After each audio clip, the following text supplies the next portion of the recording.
Hey everyone, Rascal here. And Mama, welcome to our podcast. In today's podcast, we're covering the Wonder Woman sequel, Wonder Woman 1984, or WW84. Yes, this film is set in the heart of the 80s, as Diana must now stop a magical wish-granting rock from falling into the wrong hands and stopping a new powerful foe. Yes, I was like, excuse me?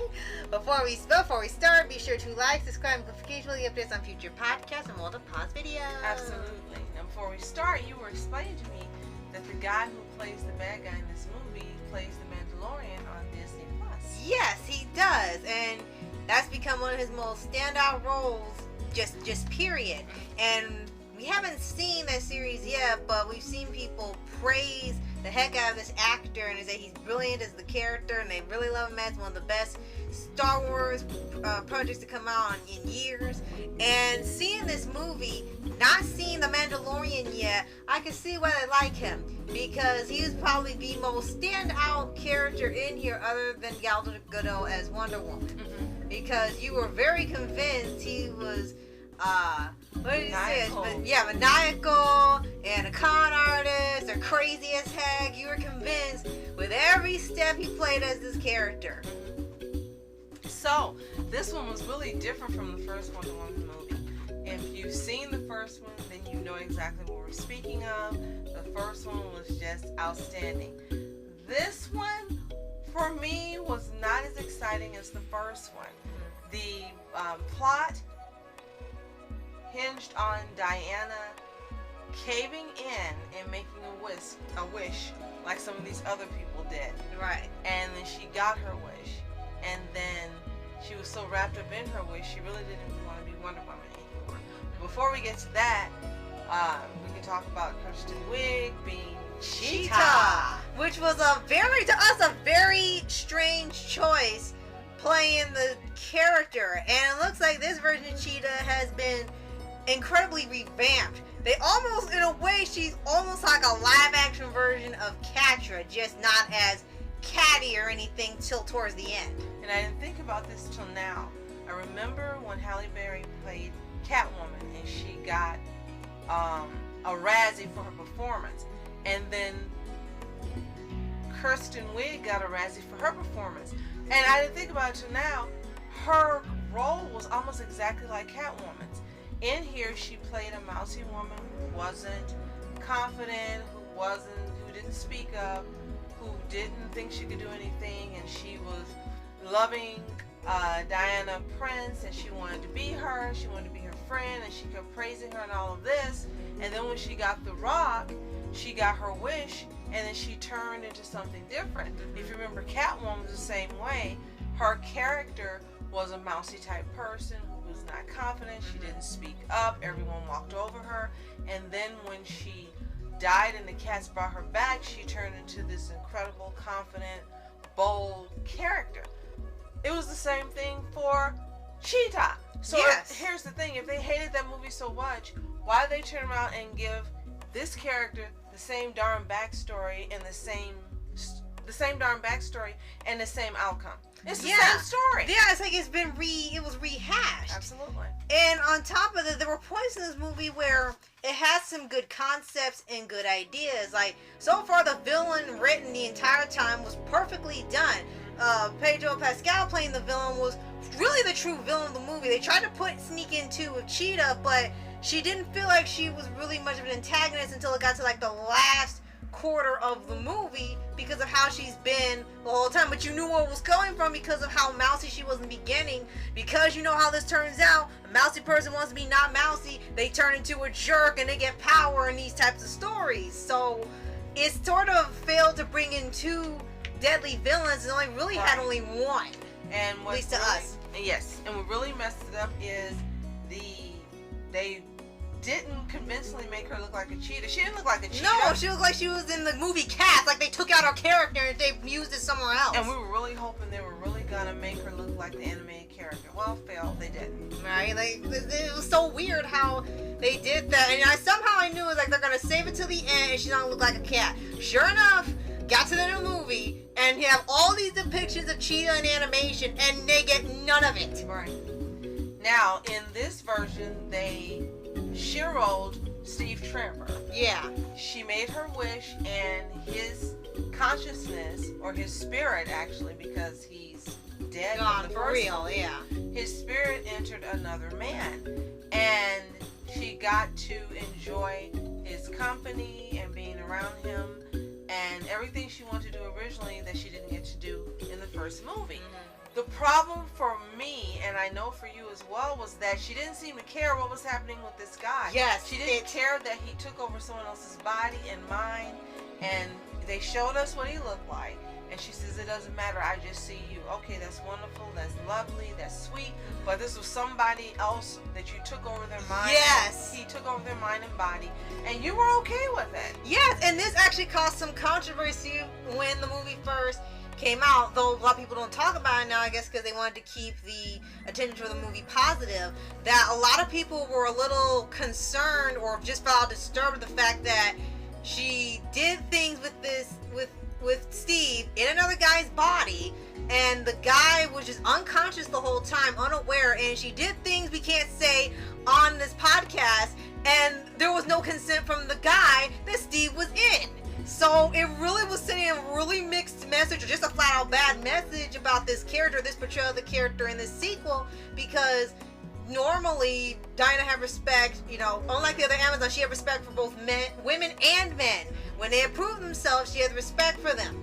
But for here, it seemed like they just kind of dropped that just to have a scene with them together, and it really put a lot of people off, and they chose just not to take it out of the movie. Right. Now, there are a few more things that just didn't measure up to the initial movie. Yeah. The first movie was 100 out of 10. Yeah. I mean, it was just perfect in every way, and her badassery came through, the plot came through, everything just worked. In this one, not so much. They seem more focused on, I don't know what it was they thought they were trying to bring about with this movie. You kind of lost in understanding what the point of the movie is. It's too many things, really. One was the lasso in this movie could do everything. Yeah. It could you could get the truth. It could be a weapon. It could get rid of cellulite. It could show the truth. It could go on dates. It could do everything. It did everything. It was like, since when does the lasso do that? Right, and people are pointing out it's never explained in the movie why it can catch bullets, show you the truth, tell the truth. It doesn't think that why she can swing on lightning. It's never explained. It's never even shown in Justice League or in future films. It's just, this is what the lasso can do now, and now you just accept it. Right. Seemed like a little bit of an Artemis Fowl move there. And there was so much time spent on building up to the real villain getting the wish rock. And I remember as soon as I saw it, I said, this is the monkey's paw. Yeah. And I knew it wasn't literally the paw, but that's what it was. And then 3/4 of the way through the movie, oh, it's like the legend of monkey's paw. I'm like, I told you. Yeah. And the whole message was, you know, you want for things, you wish for things. You shouldn't be doing that. You should just be happy with what you have, because be careful, you might get what you wish for. It's like, what kind of freaking message is that in 2021? Yeah, after what happened in 2020, you would think people would want hope, but the movie's message was to be content. If you don't have as much as others, be content with that. Which is strange, like it's saying, don't achieve your dreams or anything. Just, it was really a strange message. Yeah, like for a superhero movie, that's sort of really a backwards thing to have. Then the next thing is what she was ready to just not save anybody. She didn't care about being Wonder Woman. She just didn't want to lose Steve. And he told her, you can't lose me, I'm already gone. And it was the truth. Unfortunately, he had died decades before, and it was just his consciousness. And he said, why don't you try finding love with someone else? How about this guy? Yeah. And she was like, I don't want him. I want you. I don't care. And he's like, what about all these people? They need you. Yeah. You're just gonna not help them? She wasn't gonna help them. She was what the heck She was just okay to let everybody die as long as she got to be with Steve. And it was so un-Wonder Woman-like. Yeah. And it'd be one thing if this was trying to say another message, is like, you know, letting someone go or something, because, you know, there's no way to bring him back, or really feeling the duty as a superhero. She chose to be this hero and she's fallen away from it. She needs to get back on track. If that had been the message of it and it was done on purpose, it would have been like, okay, it was like, don't lose focus of what you were meant to do or what you've been achieving. But they never do that. It's just sort of like, this is the bittersweet ending to their relationship, and that's it. It was so out of balance that they, when she was walking away, he's like, I always love you. It's like, oh wait, she's already leaving. I can't even see you anymore. It just looked really awkward. And finally, the fight scenes you got when they were in the desert, and that was the best fight scene there was, the best action scene.